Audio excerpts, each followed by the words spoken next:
मैं 40 साल की एक खूबसूरत औरत हूँ।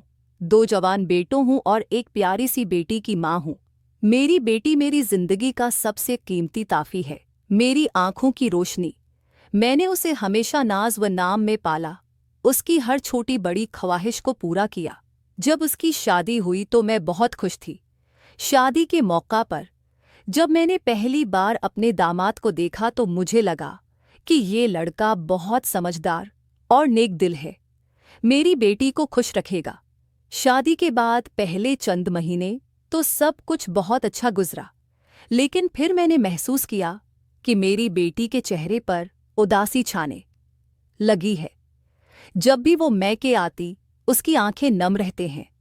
मैंने बार बार पूछा कि क्या मसला है, लेकिन वो कुछ न बताती, बस मुस्कुरा कर बात को टाल देती। एक दिन मैंने फैसला किया कि अब मजीद खामोश नहीं रहना। मैंने अपने दामाद को घर बुलाया। वो दिन मेरी जिंदगी का सबसे मुश्किल दिन था। घर में कोई नहीं था, मेरा शौहर बीमार थे और बेटे आफस गए हुए थे। दामाद आया तो मैंने उसे ड्राइंग रूम में बैठाया, चाय पेश की और फिर सीधे मामले पर आ गई। मैंने पूछा, बेटा तुम मेरी बेटी से क्यों नाराज रहते हो? क्या मसला है? क्या वो कोई गलती कर रही है? उसने मुझे अजीब सी नज़र से देखा, फिर होंठों पर एक प्रासरार मुस्कुराहट लेकर कहने लगा, आपने पूछा है तो सच बता देता हूँ। मैंने आपकी बेटी से शादी आपकी वजह से की है। मेरा दिल धिक से रह गया। मैंने हैरत से पूछा, ये क्या कह रहे हो? ये कौन सी बात हुई? वो आहिस्ता से बोला, मैं आपसे प्यार करता हूँ। मैंने आपकी बेटी से सिर्फ इसलिए शादी की ताकि आपके करीब रह सकूं। अगर आप मेरी बात नहीं मानेंगी तो मैं आपकी बेटी को खुश नहीं रखूंगा। ये सुनकर मैं थर थर कांपने लगी। मेरी समझ में नहीं आ रहा था कि मैं क्या करूं। एक तरफ मेरी बेटी की खुशी थी, दूसरी तरफ ये खौफनाक हकीकत। मैंने गुस्से से कहा, ये गलत है। मैं तुम्हारी सास हूं, तुम्हारी माँ की उम्र की हूं। लेकिन वह हंसकर बोला, आप एक खूबसूरत औरत हैं और मैं आपके बगैर नहीं रह सकता। फैसला आपके हाथ में है। ये कहकर वो चला गया और मैं अकेली कमरे में बैठी रह गई, जैसे मेरे पांव तले से जमीन खसक गई हो। उसके जाने के बाद मैं कई घंटे तक कुर्सी पर बैठी रही। मेरे जहन में लाखों ख्यालात चिकरा रहे थे।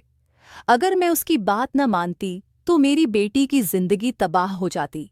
अगर मानती तो मैं सोच भी नहीं सकती थी कि मैं क्या करने जा रही हूँ। 3 दिन तक मैंने किसी से बात नहीं की, न खाया न पाया, बस अपने कमरे में बंद रही। आखिरकार जब मैंने अपनी बेटी के आंसुओं को याद किया तो मैंने फैसला कर लिया। मैंने दामाद को फोन किया और लर्जती हुई आवाज में कहा, मैं तुम्हारी शर्त मानती हूं, लेकिन सिर्फ एक बार। उसके बाद तुम मेरी बेटी को खुश रखोगे, उससे प्यार करोगे।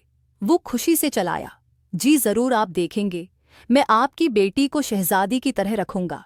अगले दिन मेरी बेटी अपनी सहेलियों के साथ फार्म हाउस गई हुई थी। दामाद ने मुझे बुलाया। मैंने नहाया, अपने अच्छे कपड़े पहने, थोड़ा सा मेकअप किया। आईने में अपने आप को देखा तो लगा जैसे मैं वाकई अब भी जवान हूँ। घर से निकलते वक्त मेरा दिल जोर जोर से धड़क रहा था। क्या मैं सही कर रही थी? लेकिन फिर बेटी के आंसुओं का ख्याल आया तो मैंने अपने आप को तसल्ली दे ली। दामाद के घर पहुंची तो उसने दरवाज़ा खोला। उसके चेहरे पर अजीब सी चमक थी। उसने मुझे बेडरूम में ले जाकर बिठाया। कमरे में हल्की रोशनी थी, खुशबू फैली हुई थी। मेरा दिल तेजी से धड़क रहा था। मैंने कांपती हुई आवाज मैं कहा, याद रखना, ये सिर्फ एक बार होगा, उसके बाद तुम मेरी बेटी से प्यार करोगे। वो मुस्कुरा कर बोला, जी माँ, आप फिक्र न करें। इस दिन के बाद सब कुछ बदल गया। मेरी बेटी खुश थी। इसका शौहर अब उससे बहुत प्यार करता था। घर में खुशियां लौट आई थीं, लेकिन मैं जानत थी कि ये खुशियां एक भयानक हकीकत पर मबनी थीं। हर बार जब मेरी बेटी अपने शौहर के साथ मुस्कराती नजर आती, मेरे दिल में एक खंजर सा चपता। क्या मैंने सही फैसला किया था? क्या मेरी बेटी की खुशी के लिए अपनी इज्जत को कुर्बान करना दुरुस्त था? दामाद अब अक्सर हमारे घर आने लगा था। हर बार जब वो आता, उसकी नजरें मुझसे चार होते तो मैं कान पुटती। वो छोटी छोटी बातों में भी मुझे तन्हा पाकर मेरी तरफ बढ़ आता। आज आप बहुत खूबसूरत लग रही हैं, आपकी मुस्कुराहट मेरी जिंदगी की रोशनी है। ऐसे फकरे वो बार बार दोहराता। मैं चाहती तो उसे डांट देती, लेकिन फिर बेटी के चेहरे का ख्याल आता और मैं खामोश हो जाती।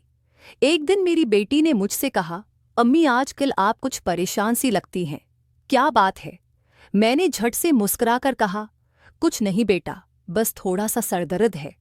लेकिन इंदर ही इंदर मेरा दिल रोता रहा। मैं अपनी बेटी को सच बताना चाहती थी, लेकिन खौफ ने मुझे रोक लिया। अगर ये राज खुल गया तो मेरी बेटी की जिंदगी तबाह हो जाएगी। शाम को जब सब सो चुके थे, मैं अपने कमरे की खिड़की के पास खड़ी चांद को देख रही थी। मेरी आंखों से आंसुओं की एक लड़ी गर गई। मैंने अपने आप से पूछा, क्या मैं एक अच्छी माँ हूँ? क्या मेरी बेटी अगर सच जान ले तो मुझे माफ कर पाएगी? लेकिन जवाब किसी के पास नहीं था। अगले दिन सुबह मेरी बेटी ने मुझे गले लगाकर कहा, आमी आप दुनिया की बेहतरीन माँ हैं। उसके ये अल्फाज सुनकर मैं फूट फूट कर रोने लगी। वो हैरान होकर बोली, आमी आप क्यों रो रही हैं? मैंने उसके बालों को सहलाते हुए कहा, कुछ नहीं बेटा, बस तुम्हारी मोहब्बत ने मुझे रिला दिया। लेकिन इंदर ही इंदर में जानत थी कि ये मोहब्बत एक झूठ पर कायम है, एक ऐसा राज जो शायद कभी ना खले, लेकिन जो हमेशा मेरे दिल को खाता रहेगा। मैंने अपनी बेटी को खुश देखने के लिए अपनी इज्जत, अपनी खुददारी, सब कुछ कुर्बान कर दी थी। क्या यही माँ होने का मतलब था? क्या मोहब्बत हमेशा ऐसी ही कुर्बानियां मांगती है? आज भी जब मेरी बेटी अपने शोहर के साथ खुश नजर आती है, मेरे दिल में एक अजीब सी कुसिक होती है। मैं जानती हूँ कि उसकी यह खुशी मेरे गुनाह की कीमत पर खरीदी गई है। लेकिन फिर मैं सोचती हूँ, क्या मैंने गलत किया? क्या एक माँ अपनी औलाद की खुशी के लिए कुछ भी कर सकती है? शायद जिंदगी के कुछ सवालों के जवाब कभी नहीं मिलते। शायद कुछ राज हमेशा राज ही रहने चाहिए।